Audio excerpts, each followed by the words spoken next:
थे, मैं निखिल और उनके साथ साथियों से उस दिन गोंडवाना में प्रोग्राम था, वहां पर मिला।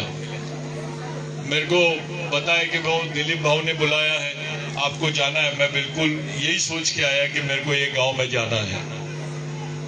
जितने यंग लड़के थोड़ा इधर आ जाओ, इधर आओ रे, इधर आओ। अमिताभ बच्चन बन रहा है क्या? तुम लोगों को जिसका आप लोगों ने पुतला बिठाया है, किसी ने पूछा क्यों पुतला बिठाया इसका? क्या किया इसने आप लोगों के साथ में? आप लोगों के लिए क्या किया? आपके समाज के लिए क्या किया? आपका इससे संबंध क्या है बिरसा मुंडा से? क्या जवाब देंगे तुम लोग? क्या बताओगे तुम? इससे क्या संबंध था तुम्हारा? किसी ने पूछा तो बती भाई की डिबेट काय सांगणार तुम्ही? तुम्हाला कोणी विचारला बिरसा मुंडाशी तुमचा काय संबंध आहे? नेमका बिरसा मुंडा तुमच्या कोण आहे? तुमच्यासाठी काय केलेलं आहे? तुम्ही त्याला भगवान म्हणता, कशासाठी म्हणता? कोणी विचारलं तर काय सांगणार तुम्ही? बती वेट की डिबेट। ये समाज का बिरसा मुंडा से क्या संबंध है? अगर ये तुमसे किसी ने पूछा तो हमको बताना पड़ेगा ना, क्योंकि वो तो हमने बिठाया है। ये जवाबदारी अपने समाज की है कि बाकी सब लोगों को समझाए कि बिरसा मुंडा कौन है, क्या है। बिरसा मुंडा को बोरगांव पहुंचने के लिए झारखंड से 147 साल लग गए। इस देश में सचिन तेंदुलकर का नाम 10 मिनट के अंदर पूरे देश में फैल जाता है। अमिताभ बच्चन का नाम 10 दिन में पूरे देश में फैल जाता है। शाहरुख खान का नाम आपके घर तक आ जाता है। सलमान खान का नाम आपके घर तक आ जाता है। मोदी जी का नाम आ जाता है तुम्हारे पास में। सोनिया गांधी का नाम आ जाता है। लेकिन बिरसा मुंडा का नाम यहां तक पहुंचने के लिए 147 साल क्यों लगे? थोड़ा सोचो। इसलिए लगे क्योंकि इस देश के जो पढ़े लिखे पूंजीपति लोग हैं, जिनके पास पैसा है, सत्ता है, वो लोग इस देश के आदिवासियों को बताना नहीं चाहते कि वो किसके वंशज है। कोणी ताली नाही वाजवायची आता आपल्याला, फक्त ऐकायचं आहे हम किसके वंशज है। ये आपको पता नहीं लगने देना चाहते कि आप इस देश के मालिक हो। इस देश के पूरे जल, जमीन, जंगल आदिवासियों के हैं। इस देश के प्रधानमंत्री के नहीं है, अंबानी के नहीं है, अडानी के नहीं है। ये आदिवासियों की जमीन है, ये आदिवासियों का देश है। इस देश का मूल मालिक आदिवासी है। बिरसा मुंडा वो बच्चा था जिसके घर में खाने को रोटी नहीं, पहनने को कपड़े नहीं। ऐसे समाज में, ऐसे जगह पर बिरसा मुंडा का जन्म हुआ। बिरसा मुंडा के घर में कोई राजा नहीं था, कोई साधन नहीं था। पूरे आदिवासी लोग जितने हैं, पहले तो एक बात समझ लेना, हा गोंड आए, हा परदान आए, हा भील आए, हा कोरकू आए, ऐसा काही नहीं है। सब आदिवासियों का खून एक जैसा है, ये विज्ञान ने बता दिया। डीएनए एक जैसा है, सबकी संस्कृति एक जैसी है, और सबके जो दुख है, अधिकार है, वो समान है। इसलिए समाज भी क्या रहना चाहिए? समान रहना चाहिए। तुम्हारे दिमाग में आदिवासी यानी केवल गोंड आणि प्रधान नहीं, पूर्ण समाजाबद्दल विचार करा।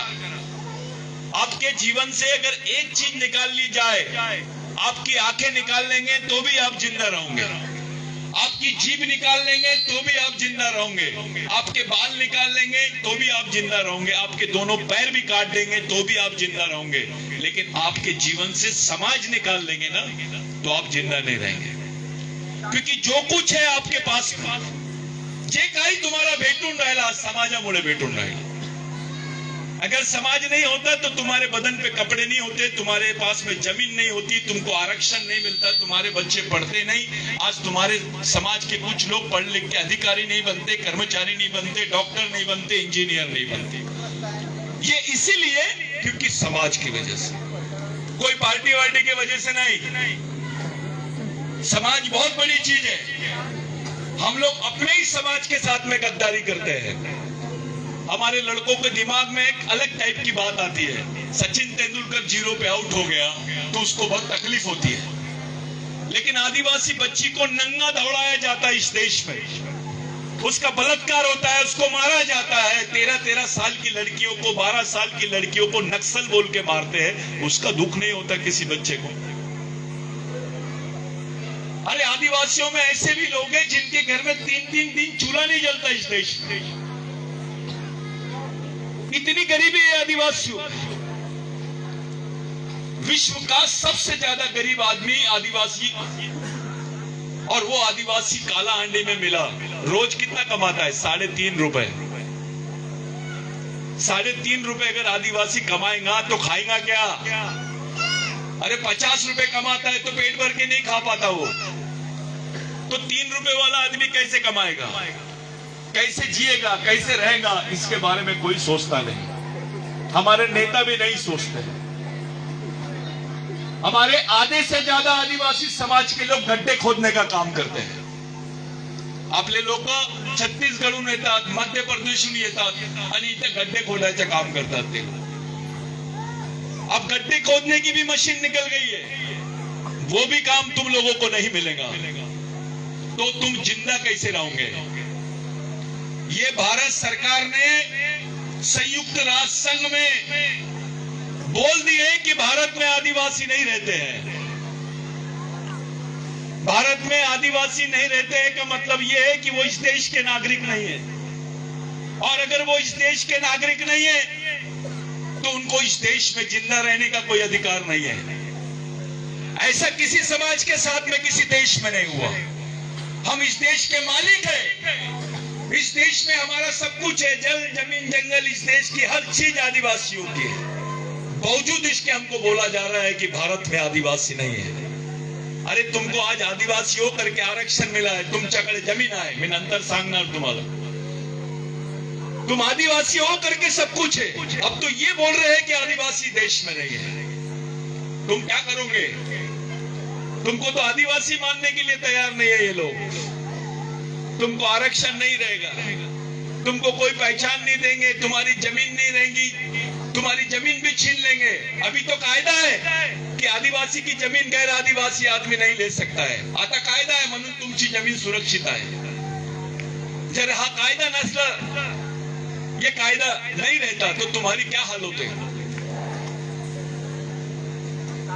यही लड़ाई लड़ा बिरसा मुंडा ने। बिरसा मुंडा की लड़ाई इस देश की सबसे बड़ी लड़ाई है, क्योंकि वो जमीन की लड़ाई थी। पहले हमारे लोगों से, आदिवासी लोगों से एक मुट्ठी चावल, एक बाल्टी पानी, एक मुट्ठी नमक, इसके बदले में लोग एक ये ले लेते थे, अंगूठा ले लेते थे। वो अंगूठा लगा देता था और उसकी पूरी जमीन छीन लेते थे। ऐसा करते करते आदिवासियों की जमीन छीनना शुरू किए थे। 16 साल की उम्र थी बिरसा मुंडा की जब उसके परिवार की 240 एकड़ जमीन जमींदारों ने छीन लिए थे। बिरसा मुंडा ने सोचा कि अगर ये मेरे परिवार के साथ है तो ये पूरे समाज के साथ भी वैसी चल रहा है। बिरसा मुंडा उड़ीसा गया, उड़ीसा में भी वही चालू था। पश्चिम बंगाल गया, वहां पर भी वही चालू था। वहां से आने के बाद बिरसा मुंडा ने अपनी सेना बनाया, जिसको पेनकळा बोलते हैं। आपण पेनकळा म्हणजे आपण मराठीमध्ये काय बोलतो, तिथे जाऊन आपण आपल्या पेनाची पूजा करतो, तिथे देवाची पूजा करतो, त्याला पेनठाणा म्हणतो आपण। बिरसा मुंडांनी आपल्या वयाच्या 16व्या वर्षी पेनकळाची स्थापना केली, पेनकळाची स्थापना, और वहां से बिरसा मुंडा ने समाज को संगठित करना शुरू कर दिया। इस देश में 1898 में एक ऐसी लड़ाई हुई जितने लोग सेकंड वर्ल्ड वॉर में नहीं मरे, दुसऱ्या विश्व युद्ध मध्ये इतके लोक नाही मरले जितके लोक आपल्या जमिनीसाठी मेलेले आहेत। ते आदिवासी होते सर्व। आपला इतिहास इतना दाबून ठेवलेला है, अपने इतिहास को दबा के रखे हैं इन्होंने। हमारे को मालूम नहीं था कि बिरसा मुंडा कौन है, अभी पता चल रहा है बिरसा मुंडा कौन है। हमारे बच्चों को नहीं मालूम था, हमारे आने वाली पीढ़ी जो अभी ग्रेजुएट होंगे उन्होंने भी पढ़ा नहीं होगा किसी लेशन में, स्कूल में, कॉलेज में कि बिरसा मुंडा कौन है। लेकिन बिरसा मुंडा की वो लड़ाई ने, जब देश आजाद नहीं हुआ था 1898 में, यहाँ का ओबीसी आदमी, यहाँ का मुस्लिम आदमी, यहाँ का ब्राह्मण आदमी, यहाँ का क्रिश्चियन आदमी, यहाँ का कोई भी धर्म का आदमी रहे, सबके 7/12 में भूधारक लिखते थे। ओनर नहीं, भूधारक, भूमि धारक। लेकिन बिरसा मुंडा के आंदोलन ने इस देश के जितने जमीन वाले लोग थे सबको भूमालक बनाया। 1 लाख आदिवासी लोग मारे गए और उसके बाद ब्रिटिश गवर्नमेंट मजबूर हो गई। ब्रिटेन में जाके उन्होंने कायदा बनाया जिसको लैंड एक्विजिशन एक्ट बोलते हैं, जिसको भूमि संपादन अधिनियम बोलते हैं, जिसमें ये लिखा हुआ है कि आदिवासी की जमीन गैर आदिवासी आदमी नहीं ले सकता है, और गैर आदिवासी तो क्या सरकार भी नहीं ले सकती है। ये कायदा नहीं रहता इस देश में तो तुम्हारे पास में 2 एकड़, 3 एकड़, 4 एकड़, 5 एकड़ जमीन नहीं होती, तुम जंगल में रहते। आज हमको आदिवासी बोला जा रहा है इस देश में बिरसा मुंडा के आंदोलन की वजह से, बाबूराव शर्मा के आंदोलन की वजह से, टंट्या भील के आंदोलन की वजह से, राघोजी भांगरे के आंदोलन की वजह से, तिलका मांझी के आंदोलन की वजह से। वो जमीन हमारी बनी, देश तो जमीन पे खड़ा है ना। जमीन नहीं रहती तो देश खड़ा रहता क्या?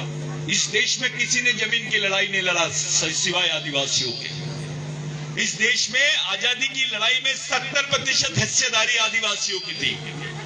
हर आदिवासी परिवार का बच्चा स्वतंत्र सेनानी होता था उस वक्त। अब देखो तुम, स्वतंत्र सेनानी के सर्टिफिकेट तो उनके पास है जिन्होंने उंगली भी नहीं कटाए, उनको स्वतंत्र सेनानी का सर्टिफिकेट, उनको पेट्रोल पंप, उनको जमीन। लेकिन हमारे समाज के हिस्से में क्या आया?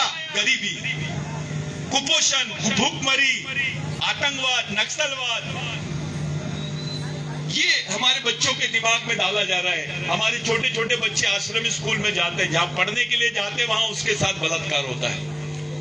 तुला जेवण देणार नहीं, जर तूने कोणाला सांगितली तर सिर्फ 2 वक्त की रोटी के लिए वो बच्ची रात में उनके साथ सो जाती है। ये अपने समाज की हालत है। हमारे समाज के नेता तो नेता वो डरते हैं, लेकिन हमारे समाज के पढ़े लिखे लोग भी इसके बारे में बात नहीं करते। पढ़े लिखे लोग नहीं बात करते। तुम भी अपने बाल बच्चों को आश्रम स्कूल में भेज दो, तुम भी बात नहीं करते। तुम्ही पण विसरलेला आहे समाज म्हणजे काय? लोकांच्या मागे मागे, हा पंडित आला, तो भावा आला, त्याच्या मागे मागे चालले।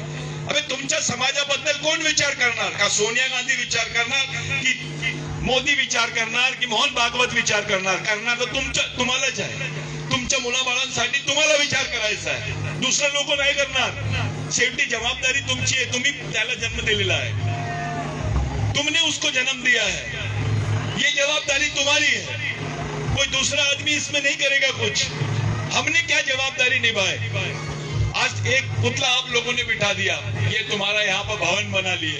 तुम्हारे बच्चे को अगर कहीं ट्रेनिंग देना है, कोई ITI की ट्रेनिंग देना है, किसी लड़की को स्वयं रोजगार की ट्रेनिंग देना है, महिलाओं को उद्योग, वो ग्राम छोटा छोटा उद्योग बोलते हैं उसको, उसकी ट्रेनिंग देना है, कहाँ दोगे तुम?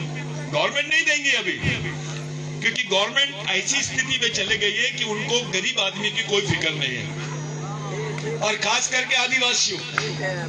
अभी ऐसी ये अवस्था हमारे लोगों की है कि हमारा आदमी समाज को भूल गया है, देश ने आदिवासियों को भूल गई है, हम भी अपने आप को भूल गए हैं और देश भी हमको भूल गया है। ऐसे स्थिति में तुमको कोई याद नहीं रखेगा, तुम्हारे बाल बच्चे लावारिस हो जाएंगे। अभी तुम अच्छे हैं, यहाँ पर हिंगना के लोग बहुत अच्छे हैं, जिनके बदन पे कपड़े, हमारी माँ बहनें अच्छे कपड़े पहन के बैठी है। गांव में जाके देखो, जंगलों में जाके देखो अपने लोग कैसे रहते हैं। एक साड़ी के 2 टुकड़े करते हैं, एक माँ पहनती है और एक बेटी पहनती है। ऐसी अवस्था कौन से समाज की है? काम नहीं मिलता है करके अपने लोग खून बेच रहे हैं। 800 रुपए में खून बेचते हैं आदिवासी लोग। कोई किडनी बेच रहा है, कोई अपने आंखें बेच रहा है, कोई अपने बच्चे को बेच रहा है। ये हालत हो गई अपने समाज की। अशी अवस्था कोणत्या समाजाची आहे देशामध्ये? फक्त आदिवासी समाजाची। हा देशाचा पहिला माणूस आता आखरी माणूस, शेवटचा माणूस बनलेला आहे। ऐसा स्थिति में, ऐसी परिस्थिति में तुम लोग क्या करेंगे? तुम लोगों ने क्या करना चाहिए? किसके पास जाना चाहिए? ये देखो, एक गाड़ी रहती है, साइकिल रहती है, मोटरसाइकिल रहती है, उसका भी चालक, पालक और मालक रहता है। तुमको किसी ने पूछा कि आदिवासियों का चालक, पालक और मालक कौन है? किसके कहने पर यह समाज चलता है? कौन चला रहे इस समाज को? कौन इस समाज के लिए लड़ने वाले लोग हैं? कौन इस समाज के लिए संघर्ष करने वाले लोग हैं? कौन तुम्हारे बाल बच्चों के बारे में सोच रहा है? अगर तुमको किसी ने पूछा तो क्या जवाब दोगे तुम? क्या जवाब दोगे? कारण आपला समाज असा आहे की त्याच्या कोणी वालीच नाही, लावारिश पडलेला समाज झालेला आहे आता. नेत्याला फिकर नाही, त्याला फिकर पार्टीची आहे. अधिकारीला काय घेणं देणं नाही गावातल्या लोकांची, जंगलातल्या लोकांशी काय घेणं देणं नाही. फक्त तो आपला बिल्डिंग बांधतो, आपल्या मुलाबाळांबद्दल विचार करतो. तो तुमच्या मुलाबाळांबद्दल विचार करत नाही. सरकार तुम्हाला मानते आहे की या देशात आदिवासी राहतच नाही. याचा अर्थ काय झालेला आहे? तुमचं अस्तित्व नकारण्यात आलेलं आहे.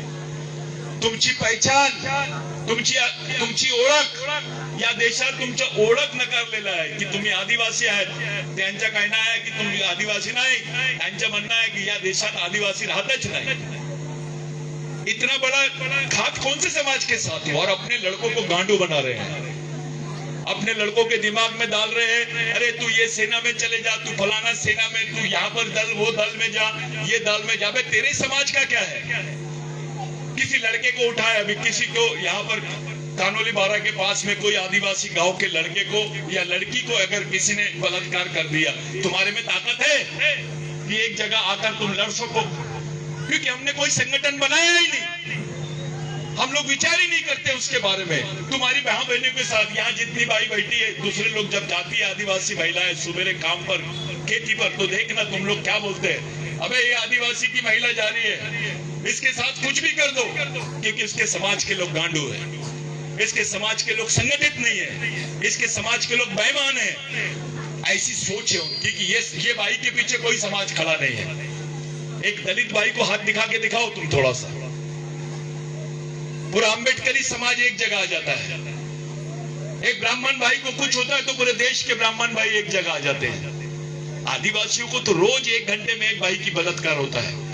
2 बच्चे रोज मरते हैं भूख से. यहाँ कुत्ता भूख से नहीं मरता, लेकिन आदिवासी भूख से मरता है. तुम लोगों ने जिस आदमी का यहाँ पर पुतला बिठाया है, उसका तुमसे क्या संबंध है? तुम्हारे घर में शादी होती है, आप लोग रोते हैं मणिकांतन. तुमच्या घरी लग्न होते तेव्हा तुम्ही तुमच्या घराच्या समोर काय मांडता? काय कशाची पूजा करता? मुंडाची पूजा करता की नाही? हा तो वंशज आहे आपला बिरसा मुंडा.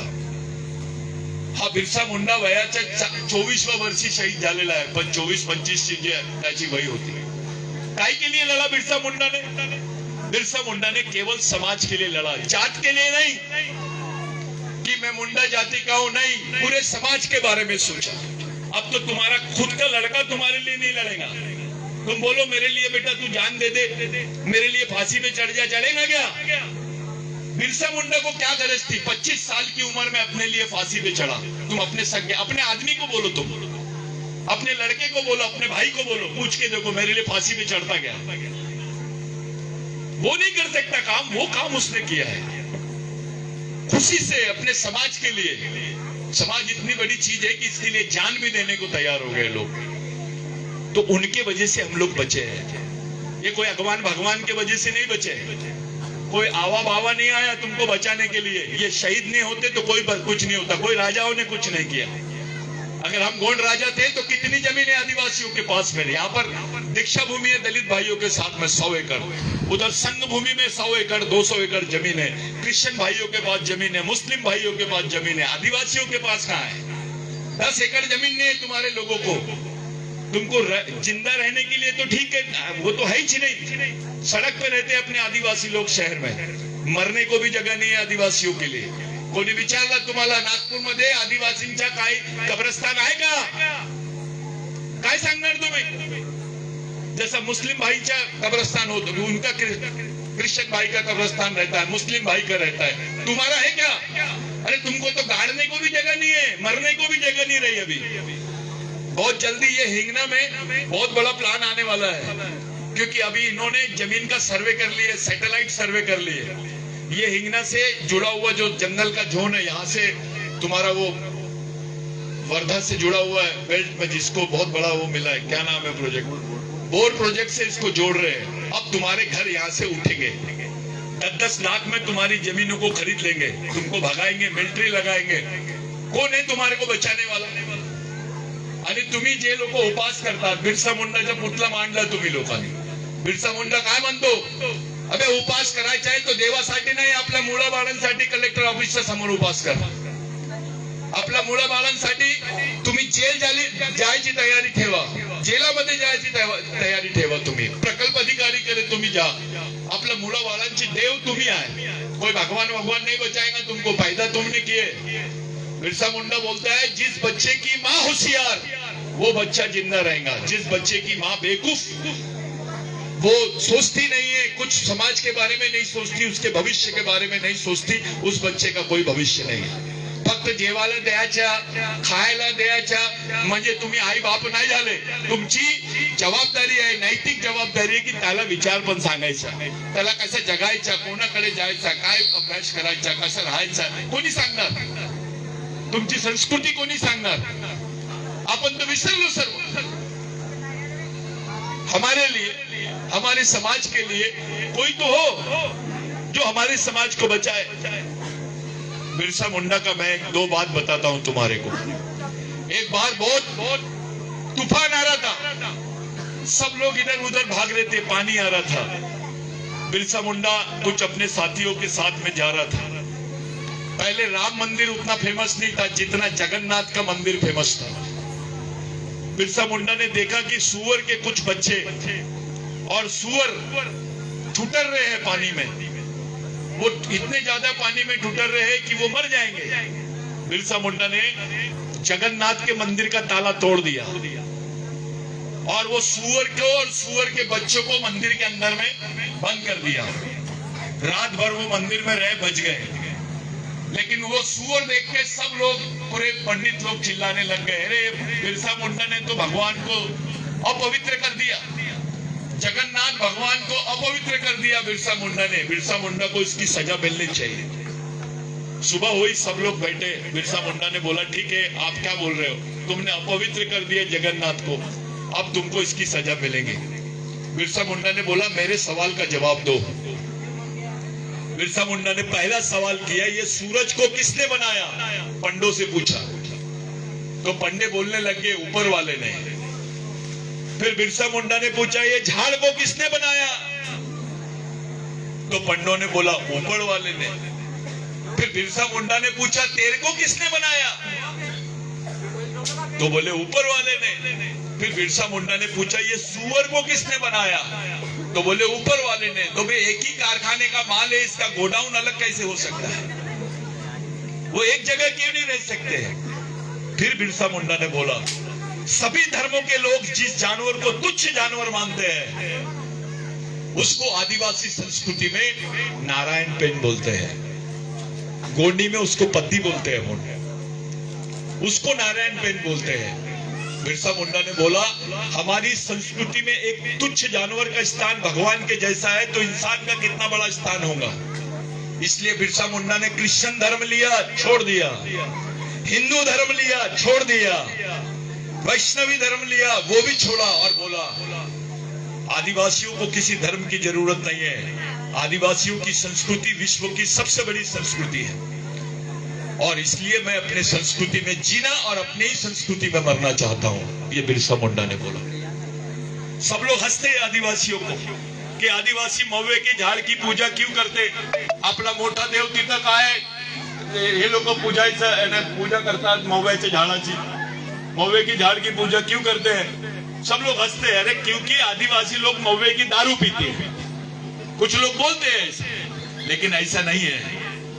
सच्चाई ये है कि जब चावल नहीं होता था, गेहूं नहीं होता था, जवारी नहीं होती थी, तब हमारे लोग महुए की रोटी बनाते थे और उसका इरूक पीते थे। तब से हमारे आदिवासी लोग उस झाड़ को मानते हैं। आज से 10,000 साल पहले से हम लोग उसको अपना पेन मानते हैं, वहीं पे अपन अपना पेरसा पेन पूछते हैं। ये हमारी संस्कृति है। अरे हम लोग तो झाड़ से जुड़े हैं, पेड़ से जुड़े, जानवर से जुड़े। कोई मड़ा भी है यानी मड़ा, कोई मसरा में यानी मैश, कोई कोवे यानी बंदर, पेंदा में यानी पद्दी। ये हमारे सरने में हमारी संस्कृति जो है पूरी निसर्ग से जुड़ी हुई संस्कृति है। आदिवासी कभी भेदभाव नहीं करता, कोई भी धर्म का मंदिर रहे, किसी भी मुसलमान का दरगाह भी होगा तो उसको भी हाथ जोड़ लेता है, क्रिश्चियन का कुछ होगा तो उसको भी हाथ जोड़ लेता है। आदिवासी किसी धर्म का ये नहीं करता। इसका मतलब ये नहीं हुआ कि तुम हिंदू है, तुम आदिवासी थे, आदिवासी है, आदिवासी रहेंगे। इंसान की धर्म परिवर्तन हो सकता है लेकिन संस्कृती परिवर्तित नहीं हो सकती। तुम्ही संस्कृतीचं परिवर्तन नाही करू शकत, तुमच्या डीएनए तसंच राहणार। आज तुम्हाला स्वतःला म्हणायचं आहे आम्ही वनवासी नाही, आदिवासी आहोत, या देशातले मूळ निवासी आहोत। हे तुम्हाला म्हणायचं, आपल्या मुलाबाळांना कळवा, त्यांना सांगा, त्यांना शिकवा। अपने बाल बच्चों को समझाएगा कौन? दूसरा बाहर का आदमी आके समझाएगा। एक बाई से पूछो, आदिवासी बाई से, अच्छा तुमचा मुलगा काय करणार है? गंगाच्या बाबू तिथे जाते, तो पण ढोर चालणार। लेकिन एक दलित बाई से पूछो, वो बोलती नहीं मैं याला डॉक्टर बनवणार, याला इंजीनियर बनवणार। एक ब्राह्मण बाई से पूछो, वो देखती रहती है कौन सी कुर्सी खाली है, वहां अपने बच्चे को भेजेंगी, वो उसके लिए जीती है वो। लेकिन हमारी जो महिला है उसके दिमाग में कुछ अलग ही चलता है। वो उपवास करेंगी, सोमवार को उपवास करेंगी, मंगल को उपवास करेंगी, फलाने के दिन को उपवास करेंगी। ब्राह्मण तय कर लेता है कि भैया सोमवार के दिन ये भगवान, मंगल के दिन ये भगवान, पूर्णिमा के दिन वो भगवान, अमावस्या के दिन वो भगवान। ऐसा लगता है कि ब्राह्मण रोज फोन पे बात करता है भगवान से। बिरसा मुंडा ने क्या बोला था? मैं ऐसे भगवान को नहीं मानता हूं जो ब्राह्मणों की मानता है, मैं ऐसे भगवानों को ब्राह्मणों के घर का कुत्ता समझता हूं। ये बिरसा मुंडा ने बोला था। इतने स्पष्ट विचार होते बिरसा मुंडा के। बिरसा मुंडा ने बोला था पैसे से यानी आर्थिक रूप से गरीब रहेंगे चलेगा, लेकिन विचारों से और दिमाग से गरीब नहीं रहना चाहिए। जो समाज दिमाग से गरीब रहता है वो गुलाम पैदा होता है, गुलाम मर जाता है। ये विचार होते बिरसा मुंडा से। इसके जो तुमने स्थापना की है बोरगांव में, ये कोई मामूली काम नहीं है। ये बहुत बड़ी क्रांतिकारी काम किए तुम लोगों ने। तुम्हारी आने वाली पीढ़ी याद करेगी इसको, तुम्हारे लोग याद करेंगे इसको, हमारी आने वाली पीढ़ी इसके ऊपर डिपेंड रहेगी। ऐसे समय में जब देश में बोला जा रहा है आदिवासी नहीं है, ऐसे समय में जब तुम्हारी कोई आरक्षण नहीं रह रहा है, अभी तो आरक्षण भी खत्म होने के कगार में है, ऐसे समय में जब तुम्हारे पास नौकरियां नहीं रहेंगी, ये बच्चे पढ़े लिखे कहाँ जाएंगे, कौन सी जगह पर जाएंगे? काय योजना आहे, कोण विचार करत आहे तुमच्याबद्दल? कधी केला का? रात्री झोपण्याच्या अगोदर तुम्ही कधी विचार केला मी जशी जगत आहो माझ्या मुलं बाळ तसं जगणार का? त्यांच्या भविष्याचं काय याबद्दल तुम्ही विचार केला का? अगर तुम्हारे जीवन में कुछ भी परिवर्तन लाना है तो एक चीज याद रखना पड़ेगा, उसका नाम है समाज। समाज के साथ गद्दारी मत करना, समाज के साथ ईमानदारी से अपने नए लड़के तैयार करो, उनको ट्रेनिंग दो, उनको लाओ, लड़कों को तैयार करो, उनके दिमाग में डालो, उनको समझाओ समाज क्या है, तुम्हारे संवैधानिक अधिकार क्या है, तुमको क्या करना है, कैसे जीना है, कैसे रहना है, तुम्हारा दुश्मन कौन है, दोस्त कौन है, ये नहीं बताएंगे। ये लड़कियों को, अभी जो हमारी लड़कियां हैं, बच्चियां, इन लोगों को तैयार करो, महिलाओं को तैयार करो। कम से कम एक भाई 800 रुपए रोज कमाना चाहिए, तब जाके उसका बच्चा इंजीनियर और डॉक्टर बन सकता है, नहीं तो नहीं बन सकता, वो मजदूरी बनेगा। उस भाई के बारे में सोचना चाहिए, वो भाई ने अपने भविष्य के बारे में सोचना चाहिए। मैं ऐसा नहीं बोल रहा हूं तुमको कि भाई सब कुछ हो जाएगा, ऐसा नहीं, तुमको करना पड़ेगा। ये दिशा वालों ने बहुत अच्छा काम शुरू ये किया, इनके लिए ताली बजाओ, मेरे को बहुत अच्छा लगा है, बहुत बढ़िया काम है। लेकिन मैं तुमसे पूछता हूं, एक ब्राह्मण बच्चा जब पैदा होता है तो वो आरएसएस में जाता है, संघ में जाता है, उनका जज भी रहेगा तो चड्डी पहन के आरएसएस के ऑफिस में जाता है। एक मुस्लिम बच्चा बनता है तो वो मदरसे में जाता है, उसके बच्चे, उसके माँ बाप उसके हाथ में कुरान शरीफ देते हैं, उसको बताते हैं ये कुरान है बेटा, तेरे जीने मरने का तरीका है, इसको लेके चल। जहाँ आरएसएस में जाते हैं महाभारत रामायण बताते, उसको वेद बताते हैं और उसको बोलते ये तेरे रास्ते है, इसके हिसाब से चल। आज क्रिश्चियन को देखो, वो अपने बच्चों को बताता है ये बाइबल है, उनके स्कूल है, कॉलेज है, सबके स्कूल कॉलेज और उनके समाज में काम करने वाले लोग हैं। तुम्हारे बच्चे अगर तुमसे पूछा मी या देशात काय आहो, माझा काय स्थान है, मी कौन आहो, माझी संस्कृती काय है, कौन सी किताब देंगे तुम अपने बच्चे के हाथ में? कोणती पुस्तक देणार तुम्ही? तुमच्या मुलांना जर विचारलं, आई मला का सांग मी या देशात कोण आहो, माझा इतिहास काय आहे, माझे मूल काय आहे, माझे मित्र कोण आहे, माझे भाऊ कोण आहे, माझे शत्रू कोण आहे, मी कसा चालू कसा जगणार, याबद्दल काही सांग आई. तुम्ही काय सांगणार? हे लक्ष्मी माईची फोटो घे, हे देवाची फोटो घे, तुझा देवा तारणार तुला, असं सांगणार का तुम्ही? त्याला वाऱ्यावर सोडून देणार का? कोणाची जबाबदारी आहे? तुम्ही किती शिकलेले आहे महत्वाचे नाही, तुम्हाला किती समजते, तुमच्यामध्ये किती जिव्हाळा आहे समाजाप्रती, तुम्ही किती जागृत आहे सामाजिक रूपाने, हे महत्वाचं आहे. मैं तुम्हारे लिए मराठी बोल रहा हूं, मेरे को समझता ही नहीं मराठी बोलना ज्यादा, लेकिन मैं बोल रहा हूं कि तुम कम से कम समझो. और अगर तुम लोग ऐसे ही रहेंगे चुपचाप, हमारे लड़के भी ऐसे रहेंगे तो लावारिस हो जाएंगे. यहां से सिर्फ 12 किलोमीटर पे MIDC है साहब, आप लोगों को बताता हूं मैं, 44% जमीन आदिवासियों की MIDC में, 44% यानी 44% जमीन आदिवासियों की जमीन है जिस पर ये MIDC खड़ी है. उसमें 2% आदिवासी है सिर्फ काम कर रहे हैं, और वो भी मजदूर है, कंपनी के बाहर काम कर रहे हैं, वो भी नौकरी नहीं मिली तुमको. हमारे नेता छक मार रहे थे क्या? हमारे गांडू नेता क्या कर रहे थे? तुम्हारी रोजी रोटी के बारे में बात नहीं करोगे, तुम चुपचाप बैठे रहोगे तो तुम क्या करोगे? ऐसा करके कुछ होने वाला नहीं है. तुमको खुद का संगठन बनाना है, सामाजिक ताकत तैयार करो कि नेता झुक जाए तुम्हारे सामने. तुमने बैठ बोले तो सो जाना चाहिए नेता, ऐसी तैयारी करो. लड़कों का काम है, नए लड़कों का काम है, लड़कियों का काम है, कोई लड़का लड़की नहीं, सब ट्रेनिंग लो. यहाँ पे प्रशिक्षण शिविरें लगाओ. ये जो बच्चा है, क्या नाम है उसका, जिसने निखिल, इसको बोल रहा हूं मैं, जितने बच्चे सब लोगों को मैं इनवाइट करता हूं, जितके नवीन मोला मोले आए. कोई बच्ची 8वीं से पढ़ाई छोड़ दी होंगी, 9वीं से 10वीं से, तो वो संपर्क करे, उसको जो भी मदद लगती सब मिलेगी. अपने यहाँ एक कार्यक्रम चलता है जिसको समाज बनाओ मिशन बोलते हैं. 3 चीजों पे काम करते हैं अपन, एक आदिवासी बचाओ, एक समाज बनाओ, और तीसरा पढ़ो लड़ो और बढ़ो. ये कार्यक्रम बिरसा मुंडा के कार्यक्रम है, बिरसा मुंडा के विचारों से ये पूरा मिशन चलता है. आज से 20 साल 25 साल पहले 22 साल पहले मैं थैली पकड़ के घूमता था बाइक से, चिल्लाता था, अरे बिरसा मुंडा का सुनो, अपने को बिरसा मुंडा. मेरे को हंसते थे लोग, पूछते थे बगे डलता नहीं रो बिरसा मुंडा, कोई तो रांदुर, ऐसा बोलते थे. आज समझ में आया हमारा बाप कौन है. भारत का कोई भी आदिवासी शहीद हमारा बाप है, जिसके विचारों पे ये समाज जिंदा रह सकता है. राजाओं के विचारों से, नेताओं के विचारों पे नहीं, शहीदों के विचारों पे ये समाज जिंदा रहेगा. और तुमने बहुत बड़ा काम किए, वो पुतला बिठा के. जिन लोगों ने ये पुतले के लिए मेहनत की, उनके लिए जोरदार ताली बजाओ. वो नेता है, वो सही मायने में नेता है. लड़कों ने बिल्कुल अपना एक संगठन खड़ा करना चाहिए, और दिमाग से, मुंह से नहीं. व्हाट्सएप पे चल रहे हैं, मैं तो त्याला हे म्हणलं, त्याला ते सांगितलं. भाई हाँ, व्हाट्सएप से कुछ नहीं होता. पहले दिमाग को तैयार कर, सीखो, समझो. तुम कितने पहलवान है, कितनी बॉडी है, कैसे दिखते हो, माधुरी दीक्षित दिखते हो या सलमान खान दिखते हो, ये महत्व का नहीं है. बिरसा मुंडा ने बोला, तुम्ही कसे दिसतात हा महत्वाचा नाही, तुम्ही कसं विचार करतात हे महत्वाचं आहे. हे आतली जे सुंदरता आहे विचाराने होते. तुमचे विचार ठरवतात की तुम्ही सुंदर आहेत की नाही. तुम्ही कसे दिसतात याचा काही घेणं देणं नाही तुमच्या जीवनाशी. तुम बहुत गोरे होंगे करके नौकरी मिलेगी क्या तुमको? शादी भी हो जाएगी तो खाएंगे क्या? पत्थर खोटे. आज का समय ऐसा है, नौकरी मिलेगी नहीं, नौकरी पैदा करना पड़ेगा तुमको. कोई तुमको घर में आके नौकरी नहीं देगा, उसके लिए तैयार होना पड़ेगा.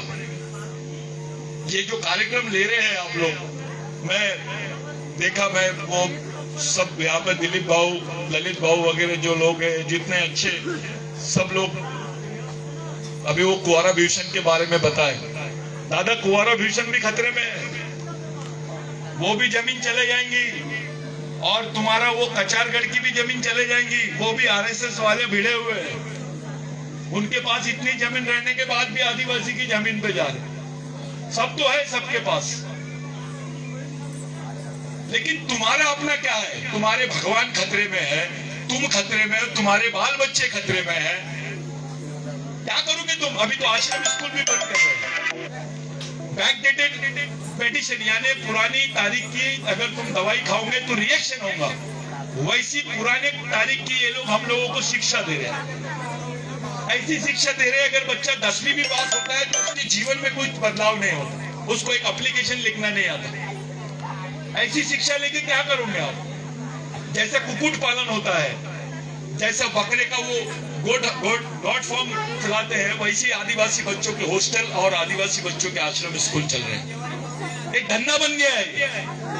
साला कोई योजना आती है आदिवासी ऑफिस में तो सबसे ज्यादा खुश होता है ठेकेदार, फिर अधिकारी और नेता ये खुश रहते हैं, आदिवासी को कुछ समझते ही नहीं, पूरा वही बढ़ जाता है, गांव में आती नहीं है। एक आखिरी बात बताता हूं तुम लोग, तुम्हारे बच्चे आश्रम स्कूल में पढ़ते हैं, तुम्हारा बच्चा मर गया ना, ऐसा तो नहीं होना चाहिए, लेकिन मर गया तो तुमको आदिवासी ऑफिस से चेक आता है 30 हजार रुपए का, कि तुम्हारा बच्चा मर गया आता तुम्ही 30 हजार रुपये चेक घेऊन टाका। इसका मतलब ये होता है सरकार की नजर में आदिवासी के बच्चे की कीमत 30 हजार रुपए। अबे ईद का बकरा है 2 लाख रुपए का बिकता है, 1 लाख रुपए का बिकता है, तुम्हारे बच्चे की कीमत अभी 30 हजार कर रही है गवर्नमेंट। तब भी हम लोग नहीं सोच रहे, तब भी बात नहीं कर रहे हैं हम लोग। आणि जे तुम्ही ऐकत आहात, तुम्ही सरळ मनाने नको ऐका की मैं बोलत आहो म्हणून ऐकायचं नाही, तुम्ही स्वतः विचार करा, तुम्ही स्वतः आपल्या मुलं बाळांबद्दल विचार करा, समाजाबद्दल विचार करा। शेवटी तुम्ही आहे, जे काही आहे तुम्हीच आहात। आम्ही सर्व येणार इथं दोन शब्द तुम्हाला सांगणार आणि निघून जाणार, परंतु समाजाची जे धुरा है इच्छी क्षेत्राची तुमच्या हाती आहे ते। मैं तुम लोगों को जो महिलाएं ये संगठन में काम करना चाहती है, कुछ समाज के लिए काम करना चाहती है, अपने बाल बच्चों के लिए काम करना चाहती है, वो महिलाएं सामने आओ, अपना बचत गट बनाओ, उसके माध्यम से कुछ काम करो। तुमको लगता है ट्रेनिंग लो, अभी तो कोयला बनता है, कोयला कांडी कोयला, ये कोयला, ऐसे तक भी बिजनेस सबसे ज्यादा बढ़ गया। अपन तो कचरा चुन के ला सकते हैं जंगल से, वो सबसे अच्छा अपने लिए ट्रेनिंग है। महुए का अभी काम शुरू हो गया है, गोंद का काम शुरू हो गया है, और तुम्हारा बेल्ट इतना अच्छा है कि यहाँ पर पूरा जंगल क्षेत्र है, यहाँ पर तुमको रोजगार मिल सकता है। आपला संघटन बनवा, काहीतरी करा, तुम्हाला जे काही मदत पाहिजे आम्ही तुम्हाला करणार, तुम्हाला सांगणार, तुम्हाला मार्गदर्शन करणार। जो भी महिला है जो काम करना चाहती है, कम से कम 500-600 के ऊपर में रोज 700-800 रुपए कमा सके, ऐसी ताकत हर महिला में बननी चाहिए। अरे आदमी के पास पैसा आएगा तो वो दारू की दुकान में जाएगा, लेकिन महिला के पास पैसा आएगा तो राशन की दुकान में जाएंगे, ये फर्क है। और जितने लड़के हैं बोरगांव क्षेत्र के, मैं उन लोगों को बोल रहा हूं, जो बिरसा मुंडा का आपने पुतला लगाया केवल आदिवासियों के लिए नहीं, पूरे देश के लिए किया है। आज देश में 2 बड़े नेता हैं, एक का नाम है महात्मा गांधी और दूसरे का नाम है डॉक्टर बाबा साहब अम्बेडकर। इनका संबंध क्या है बिरसा मुंडा से, ये बताता हूं और मैं यहीं रुकता हूं। महात्मा गांधी जब भारत में आए तो उनको एडवोकेट मोहनदास करमचंद गांधी बोलते थे, वो टाई पहनते थे, कोट पहनते थे। कांग्रेस का अधिवेशन हुआ रामगढ़ में, झारखंड के पास। पहली बार महात्मा गांधी अधिवेशन में गए कांग्रेस के, ऐसा मंडप लगा हुआ था और बोर्ड लगा हुआ था, क्रांति सूर्य महामानव धरती आबा भगवान बिरसा मुंडा। गांधी जी ने एक आदिवासी को पूछा ये कितने लोग हैं, तो आदिवासी ने बताया गांधी जी ये एक ही आदमी का नाम है। अरे बाप रे, इतने सारी उसको उपाधि मिली है। तो फिर गांधी जी ने पूछा ये कितने साल जिया, कितनी उम्र तक जिए, तो उसने बताया 24 साल तक। तो गांधी जी और आश्चर्यचकित हो गए कि 24 साल की उम्र में इतनी उपाधि है इस आदमी को, है क्या ये? तो उस गांधी जी ने पूछा ये क्या चाहते थे, इनकी सोच क्या थी? तो वो मुंडा व्यक्ति ने बोला मारा घास मोल मावास, अपने गोंडी में बोलते मावा नाटे मावा राज, मावा नाटे मावा राज, यानी आमच्या गावात आमची राज। ये जब बात उन्होंने सुना तो गांधी जी ने बोला इसी आंदोलन की पूरे देश को जरूरत है। तब जाके गांधी जी ने भारत छोड़ो आंदोलन चलाया, टाई कोट उतारा, लंगोटी पहना बिरसा मुंडा की जैसी, और वहां से शुरू हुआ। गांधी जी को इस देश का राष्ट्रपिता बोलते हैं। इसके हिसाब से तो बिरसा मुंडा इस देश का आजा होना चाहिए, लेकिन वो आदिवासी है करके उस पर कोई बात नहीं करता। डॉक्टर बाबा साहब अम्बेडकर भंडारा से इलेक्शन हार गए थे, हम ही लोगों ने हराया बाबा साहब को, जिन्होंने संविधान लिखा था। ऐसे महान आदमी को हमने हरा दिए। वही डॉक्टर बाबा साहब अम्बेडकर पहली बार पश्चिम बंगाल से जीते, वहां से इलेक्शन लड़े। बाबा साहब अम्बेडकर के खिलाफ में सुभाष चंद्र बोस का जो भाई था छोटा, वो कांग्रेस से लड़ रहा था। बाबा Saheb Ambedkar schedule caste federation से इलेक्शन लड़ रहे थे। आदिवासी लोगों ने कांग्रेस से बगावत किया, बाबा साहब अम्बेडकर को जिताए। बाबा साहब अम्बेडकर संविधान सभा के अध्यक्ष बने और उनको संविधान बनाने का मौका मिला।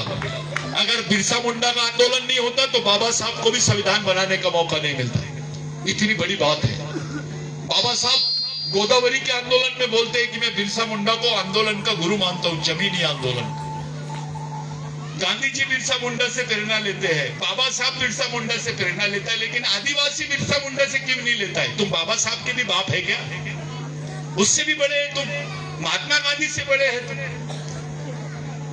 आज देश का ऐसा कोई कोना नहीं है जहां पर आदिवासी बिरसा मुंडा को याद नहीं कर रहे हैं। हमने पहली बार अपना जो बिरसा ब्रिगेड का मिशन चलता है, पूरे देश में चलता है, मैंने पहली बार अपने आंखों से देखा।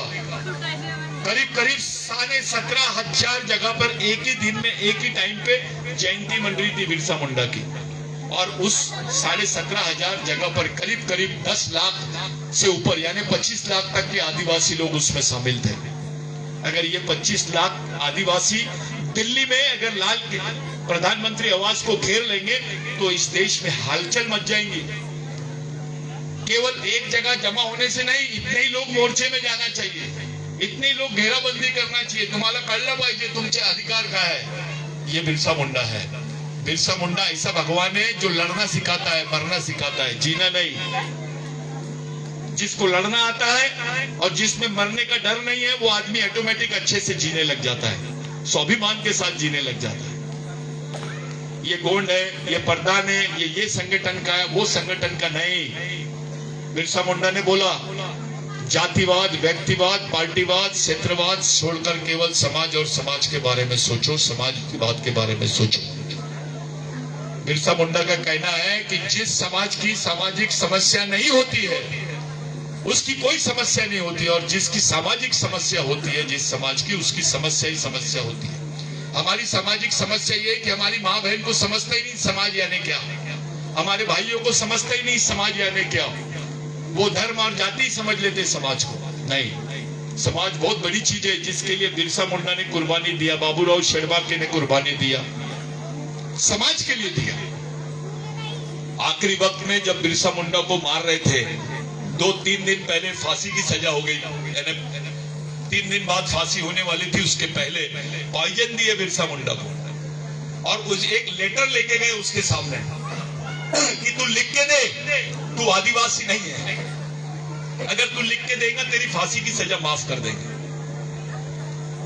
ये डॉक्यूमेंट को छुपाया गया, अभी ये डॉक्यूमेंट आएगा बहुत जल्दी, हम लोग उसको पब्लिश कर रहे हैं कि वो चिट्ठी उसके सामने रखे और उसको बोले कि तू बोल आदिवासी नहीं है, तेरी फांसी की सजा माफ कर देंगे। बिरसा मुंडा की जैसे बकरे को काटते और उसकी चमड़ी निकालते, वैसे रात भर बिरसा मुंडा की चमड़ी निकाल रहे थे, खाल निकाल रहे थे, और उसको बोल रहे थे बोल तू इस देश का आदिवासी नहीं है। वो तड़प रहा था, तुमको एक चींटी काटी तो कैसे तड़पते तुम लोग, लेकिन उसको रात भर चमड़ी निकाल रहे थे। आखिरी तक बिरसा मुंडा, मरते दम तक के बिरसा मुंडा ने साइन नहीं किया और बोला, मरते मरते भी यही बोला कि मैं आदिवासी था, आदिवासी हूं और आदिवासी ही रहूंगा। मैं अपने कौम के लिए जितने भी बार पैदा होगा उतनी बार अपने कौम के लिए मरूंगा। ये 24 साल की उम्र में, इसलिए बिरसा मुंडा को भगवान बोले। वहां पे ही पैदा हुए थे भगवान बुद्ध और वहीं पे बिरसा मुंडा पैदा हुआ। बिरसा मुंडा का आंदोलन हम तमाम आदिवासियों के लिए बहुत अस्तित्व का आंदोलन है। हमारे महापुरुषों की वजह से हमको पहचानते हैं। कोई राजा के वजह से हमको आदिवासी नहीं बोलता है। हमको शहीद बाबूराव शर्माके की वजह से बोलते हैं, दुर्गावती की वजह से बोलते हैं, जो समाज के लिए मरे हैं उनकी वजह से बोलते हैं। अब ईमानदारी से रोज 1 रुपए रोज ईमान